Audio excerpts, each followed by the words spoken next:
안녕하세요. 네, 한 주간도 잘 계셨습니까? 방송 시작하겠습니다.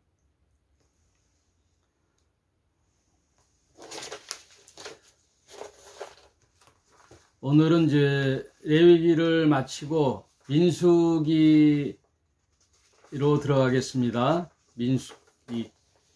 민수기라는 모세오경의 네 번째 책이죠. 창세기, 출애굽기, 레위기, 그 다음 민수기, 신명기 이렇게 해서 5권의 책을 모세오경이라고 이렇게 구분을 해요. 모세가 기록한 5가지의 율법책. 그래서 이스라엘 백성은 이거를 토라라고 해요. 토라 혹은 모세스라우 해서 모세의 율법의 책들 해서 5권을 토라라고 하는데, 오늘은 네 번째 책인 민수기. 여러분 이제 통독을 쭉 듣고 계시죠? 이제 조금씩 미뤄지면은 나중에는 이제 놓게 돼요. 조금씩 나중에 읽지 하고 이렇게 늦춰지다 보면 그게 이제 쌓이게 되는데, 일단은 못 읽었으면 레위기는 놓고 다시 민수기부터 다시 들어가요. 민수기부터 읽으시면 돼요. 그리고 저 올려놓은 강의를 한번 또 들어보시면 성경의 내용들을 다 알라고 할 필요는 사실 없어요. 중요한 말씀들을 맥으로 해서 기억하면 되죠. 사실 그 믿음 생활이라는 것이 뭐 성경을 많이 아는 지식 이런 게 아니에요. 나는 성경을 통독을 뭐 3번 했어, 5번 했어, 뭐 10번 했어, 이런 것들은 사실 뭐 나름 소중한 일이지만은 그렇게까지 강조할 필요는 없는 거죠. 그것보다 더 중요한 거는 성경 전체를 어떻게 이해하느냐, 이게 중요하죠. 그리고 성경에서 하나님께서는 우리에게 무슨 말씀을 하시고자 하는 것인가, 그거에 대한 맥을 찾아야죠. 성경을 통하여 하나님의 존재하심과 그 하나님이 나의 창조주이시요 나의 주님 되시고, 그분이 우리 인간을 불쌍히 여기셔서 또 사랑하셔서 이 땅에 아들의 모습으로 그 예수라는 분을 보내셨는데, 그분 역시 하나님이시죠. 하나님의 아들은 하나님이에요. 그래서 그 아들은 육체를 입고 이 땅에 오셨죠. 그래서 그 보내신 아들은 무슨 일을 하려고 이 땅에 왔느냐 하면은 하나님의 뜻을 전달하려고 오신 거예요. 하나님은 이런 분이어야 하고 그분의 이야기를 실제 이 땅에 오셔서 전달하시고, 또 하나의 목적은 하나님과 인간을 이렇게 파멸로 이끈 관계를 단절시킨 원인 제공자가 사탄이잖아요. 그 사탄을 멸하러 오신 거죠. 내가 오면 사탄을 멸하러 왔다 그러잖아요. 그리고 도적이 오면 도적은 일단 결박을 시킨 후에 이제 그 세간을 늑탈하느니라 그러잖아요.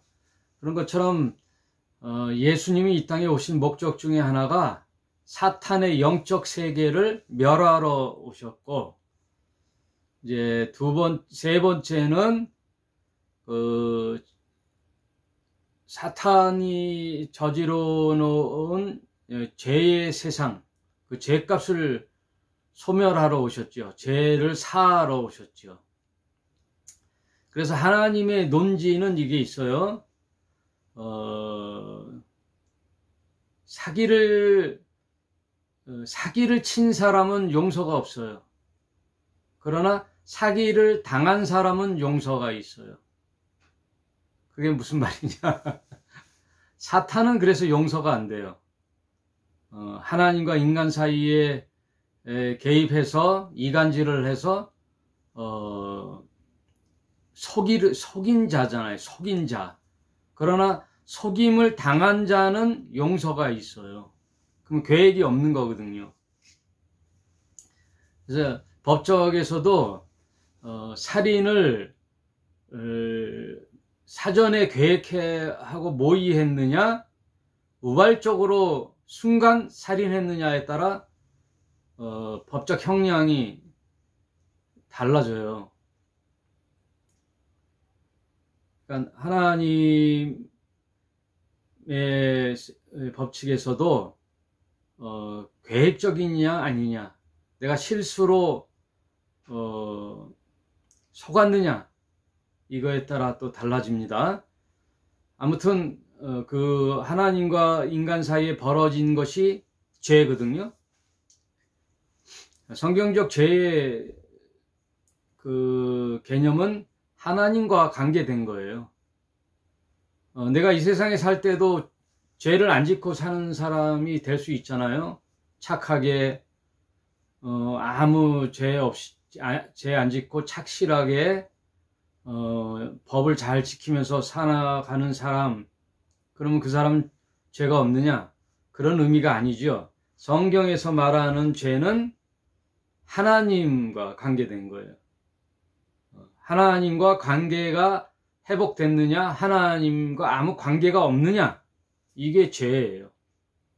그래서 몇 번 말씀드렸지만 그 하마르티아라는 죄라는 그 원어, 히브리어에는 그 관역에 벗어난 화살이란 뜻이거든요.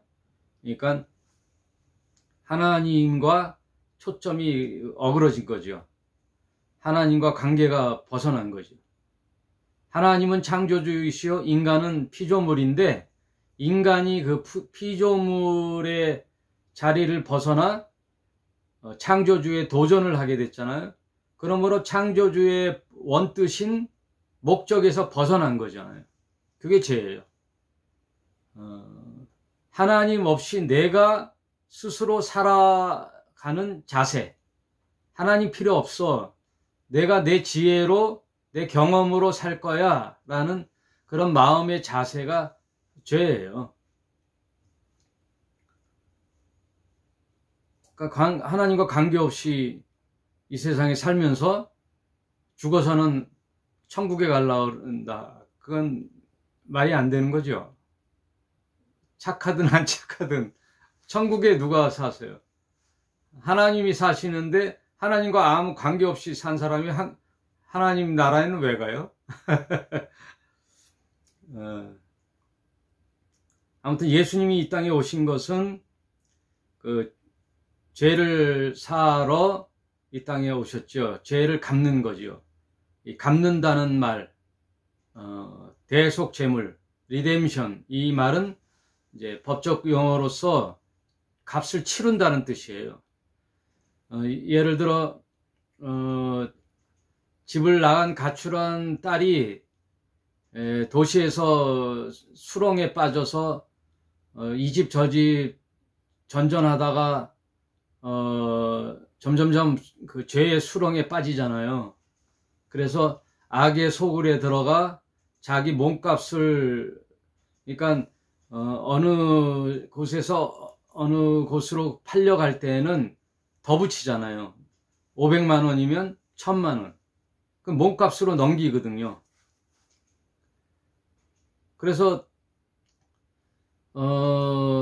이 영화 같은 데 보면은 이 딸이 점점 그 자기 스스로 벗어날 수 없어서 그 값은 갚을 수가 없잖아요. 아무리 일을 해도 몸값을 갚을 수가 없어요.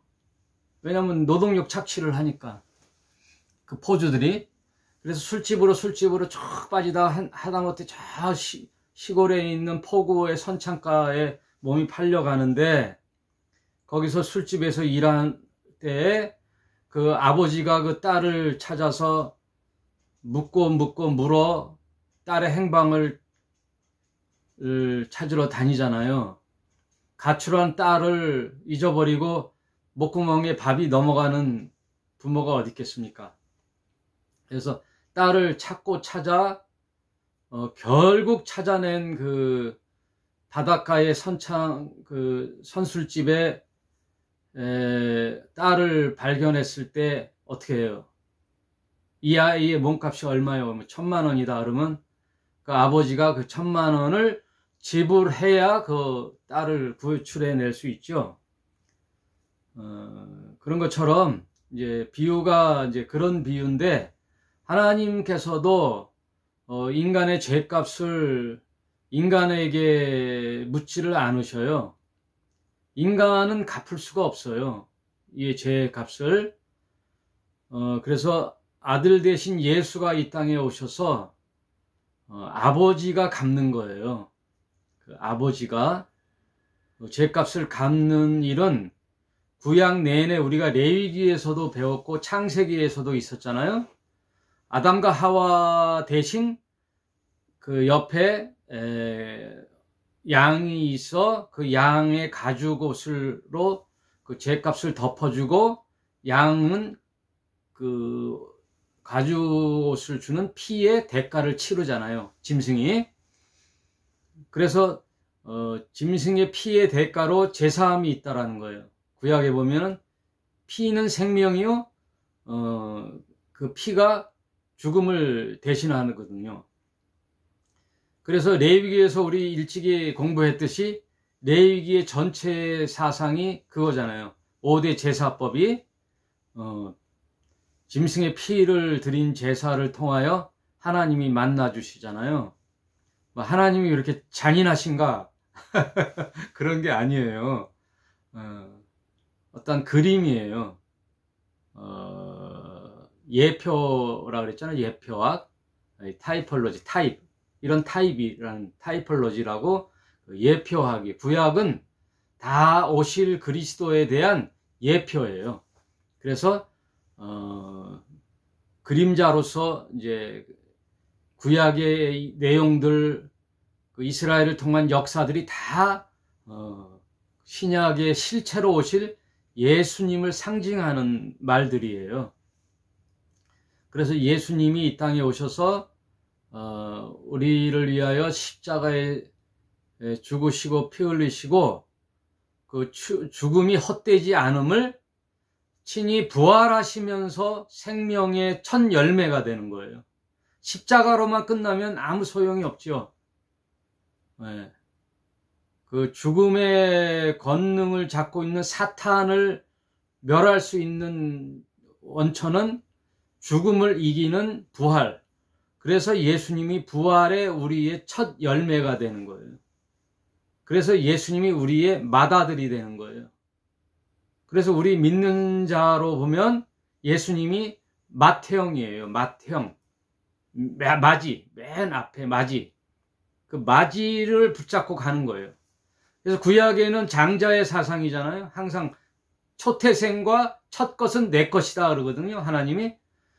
초태생과 첫 것은 내 것이다. 그래서 초실절이라 그래가지고 첫 열매는 하나님께 드리는 거예요. 그리고 곡식의 첫 단도 하나님께 드리는 거예요. 그리고 자식에도 장자는 하나님께 되는 거예요. 그래서 애굽의 10재앙도 하나님의 명령을 어긴 애굽의 장자의 죽음을 재앙을 내리는 거거든요. 그게 다 예수 그리스도를 상징하는 거예요. 예수님이 우리의 표상이에요. 우리가 잘나서 구원받는 게 아니고 우리가 무슨 선해서 구원받는 게 아니라 그냥 예수님을 붙잡고 가면 구원받는 거예요. 예수님 안에 들어가는 거예요. 그래서 in Christ, in Spirit, 그러니까 성령 안에, 그리스도 안에. 그래서 바울의 13권의 책 속에 늘 그리스도 앞에는 in이라고 앞에 있는 거예요. in 그리스도 안에. 항상 예수 그리스도 안에 너희에게 문안하노라. 항상 그의 사상은 그리스도 안에예요. 우리도 예수 안에 있으면 하나님이 우리의 죄를 간과하신다고 로마서 4장에 나오는 거거든요. 로마서 4장에 우리의 죄를 그리스도 안에 있음으로 죄를 관가하셨다. 관가라는 말은 그냥 통과하는 거죠. 관가. 그래서 그리스도의 은혜로 우리가 구원을 받는 거예요. 그러므로 성경의 모든 이야기는 무슨 얘기냐? 하나님, 창조주 하나님이 계시고 그 하나님이 보내신 자 예수 그리스도를 믿느냐? 그 얘기예요. 성경을 통해서. 성경을 통하지 않고 가만히 어느 날 아무나 대고 하늘에다가 천지 신명이여 하고 기도하는데 내가 무슨 구원을 딱 받았다. 뭐 예수라는 분이 알게 됐다. 그런 거 없어요. 성경을 통해서만 알 수 있어요. 성경을 통해서. 그래야 기준이 되잖아요. 성경을 통하지 않으면 뒤죽박죽이 되는 거예요. 뒤죽박죽이 되고 하나님도 무슨 근거가 없는 거예요. 하나님도 무슨 심판의 근거가 없는 거예요. 그래서 예수님이 뭐라 그래요? 정말에 내가 너희를 심판하는 것이 아니라 내 말이 너희를 심판한다 그랬잖아요. 나는 너희를 심판하지 않아. 내가 한 그 말이 심판을 할 거야 그러잖아요. 아무튼 오늘 민수기를 들어가는데 오늘은 민수기 첫 번째 시간으로서 한 10장까지의 내용만 할게요.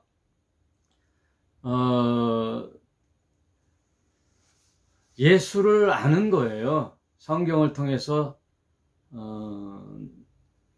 믿느냐 안 믿느냐예요. 내 아들 예수를 보내줄 텐데 그가 한 말을 믿느냐 안 믿느냐. 그래서 성경이 두껍잖아요. 66권이 되고 이렇게 성경이 두꺼운데 이걸 어떻게 다 이해해? 딱 두 가지로 나눠요. 장차 오실 예수에 대한 예언의 책이 구약. 그게 이루어져 성취된 그리스도로 오신 내용이 신약. 그리고 오신 예수님이 또 우리에게 구원의 길을 열어주셨잖아요. 기회를 줬잖아요. 그러면 이제 마무리할 때가 있잖아요. 그거는 다시 장차 재림하실 예수. 요 세 가지로 나눠져 있죠. 크게는 오실 메시아, 오신 메시아지만 역사적 이 종말론적 관점으로 보면 구약은 장차 오실 그리스도 예수, 그리고 신약은 오신 그리스도의 행적, 그리고 이 예수님이 또 예언을 하셨잖아요. 스스로 내가 다시 오마 하고 우리에게 약속을 하고 가셔서 이 세상이 종말이 끝나는 날 예수가 다시 오는 재림 예수. 이렇게 세 가지로 구분이 돼 있어요. 그걸 믿느냐 안 믿느냐. 그걸 믿으면 신자예요. 점점점 내가 신앙생활을 잘하고 예배를 잘 드리고 기도를 열심히 하면 구원받는 게 아니에요. 여러분, 성경에 얘기한 그 예수의 말을 믿습니다 하면 바로 우리는 하나님의 자녀가 되는 거예요. 네, 그리스도 안에 있으면 태어나는 거예요. 그래서 타 종교하고 다른 게 뭐냐면 타 종교는 수행이 요구돼요. 수행. 오랜 수행. 어떠한 타 종교마다 목적이 있잖아요. 그걸 구원이라고 칩시다. 어떠한 그들의 세상의 구원, 그들이 목적한 바 유토피아, 무릉도원, 극락세계라고 한다면 그들의 그 논리는 수행이 요구돼요. 오랜 수행. 그래서 어느 날 탁 깨달았다. 어느 날 탁 깨달았을 때 가는 거예요. 그거는 사람마다 다르죠. 오랜 수행. 그래서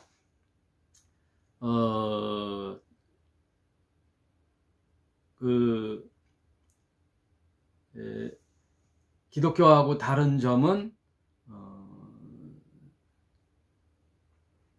부정탄다 그래요. 수행에 방해되면 부정탄다 그래요. 부정탄다. 그런데 우리는 이미 부정탄 몸으로서 예수 안에 들어가면 거룩한 사람이 되는 거예요. 거룩한 사람. 이게 달라요. 이거를 우리는 동의를 하고 시작해야 돼요. 저와 여러분이 동의가 돼야 돼요. 나의 잘남의 구원이 없어요. 뭐로 나를 인정하느냐? 믿느냐 안 믿느냐. 내가 하나님이 보낸 자 예수를 너의 주님으로 믿느냐 안 믿느냐. 그거예요. 그래서 예수님이 제자들을 가르칠 때에도 늘 묻는 게 있어요. 얘들아, 세상 사람들이 날 누구라 하느냐? 누구라 하긴요. 세상 사람들이 누구라 하느냐? 사실 예수님은 세상 사람들이 당신을 어떻게 생각하는데 큰 관심이 없어요. 큰 관심이 없어요. 사실 제자들한테 묻고 싶은 거예요. 그러니까 세상 사람들이 우리 주님을 선지자 중에 한 사람이라 하더이다. 누구는 엘리야라 하더이다. 예레미야라 하더이다. 아니면 죽은 세례 요한이 다시 살아났다 하더이다. 별 소문이 많이 나잖아요. 그건 각설하고 예수님은 그래? 그럼 너희는 나를 누구라 하느냐? 그걸 묻고 싶은 거예요. 그래서 너희들도 떠나 너는 나를 누구라 하느냐? 너, 나, 인간 이상문, 너는 나를 누구라 하느냐? 성경에 이 두꺼운 책 66권을 줄여서 딱 한 문장으로 만들어라. 그러면 그 얘기예요. 예수님이 너는 나를 누구라 하느냐? 그 얘기. 성경을 읽으면 그 얘기를 묻는 거예요. 오늘 방송에 함께 하신 여러분, 너는 나를 누구라 하느냐?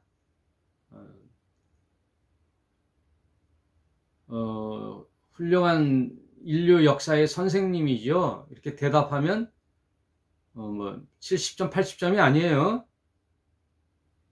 50점이에요. 낙제. 4대 성인 중에 한 분입니다. 석가, 공자, 소크라테스, 예수. 이게 인류 역사의 4대 성인이잖아요. 그렇게 학교에서 교과서에서 배우잖아요.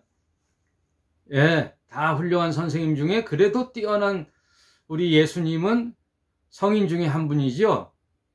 이것도 70점? 아니에요. 55점에 60점은 다 과락이잖아요. 탈락이잖아요. 59점도 탈락이죠.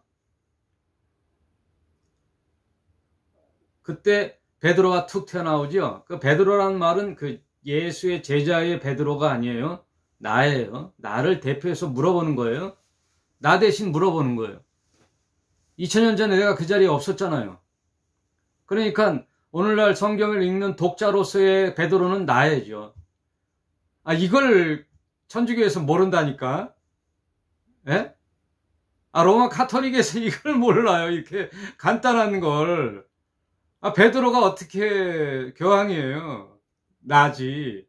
오늘날 베드로, 이게 하나님이 그깟 인간 한 사람을 수령으로 세워요? 대표자로 세우나?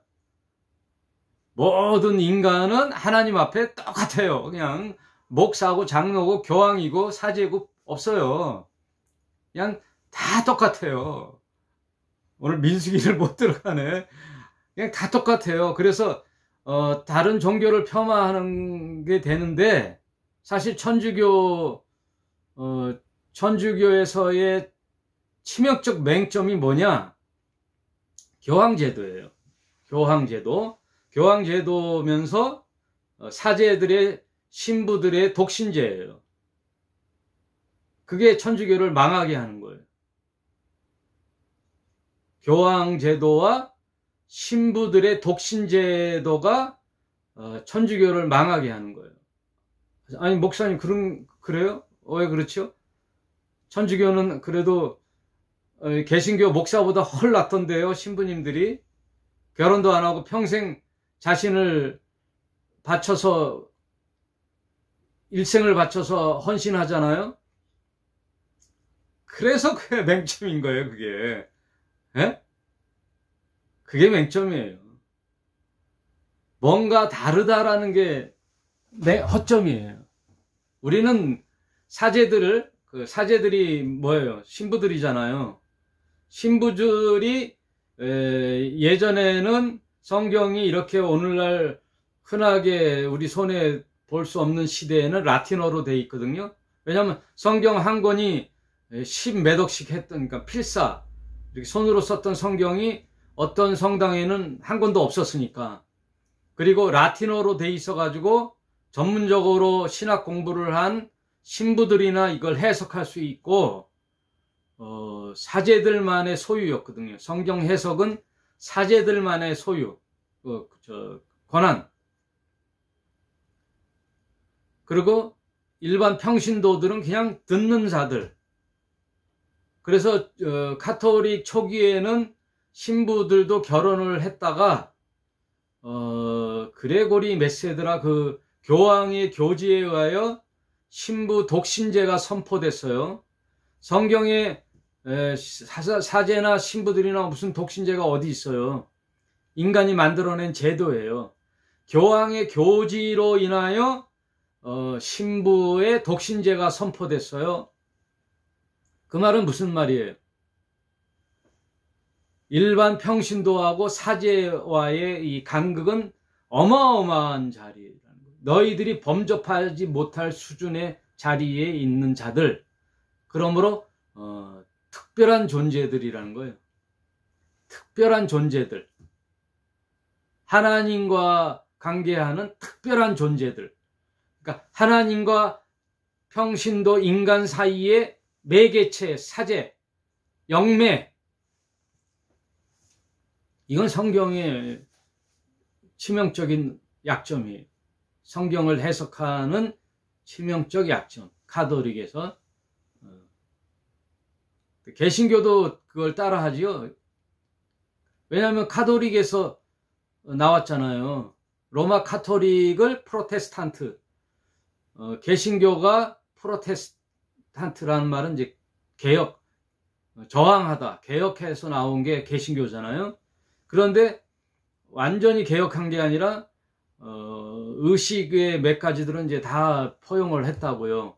유아 세례 이런 것들은 다 포용하고, 지금은 이제 개신교도 가운을 입잖아요. 가운을 입고, 내가 머지않아 개신교 목사 중에 이 머리에 뚜껑에 모자 쓸 사람이 분명히 나와요. 네? 신부들이 이 머리에 뚜껑 쓰잖아요. 그걸 뭘 의미해요? 우리 몸의 머리는 예수인데 그 예수의 자리를 대신할 자들이란 뜻이잖아요. 그 면사포 같은 이런 미사에 포를 쓰고 이런 것들, 이런 사제 자리를 높이 했던 것들이 다 그 종교를 타락하게 만드는 원인이 되는 거죠. 가톨릭의 사제들, 뭐 지금 가톨릭 얘기할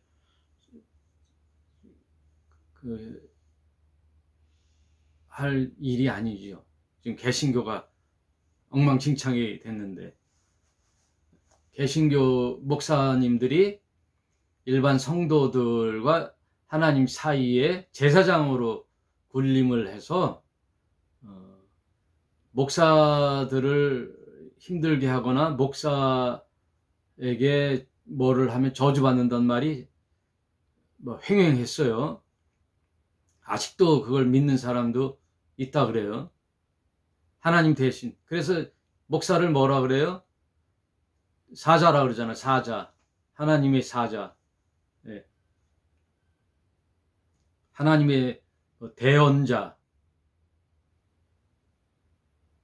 그러니까 제사장처럼 가운을 입고 이런 일을 한다는 자체의 베이스에는 너희들과 내가 달라. 하나님께 택한 자야. 내가 세움을 받은 자야.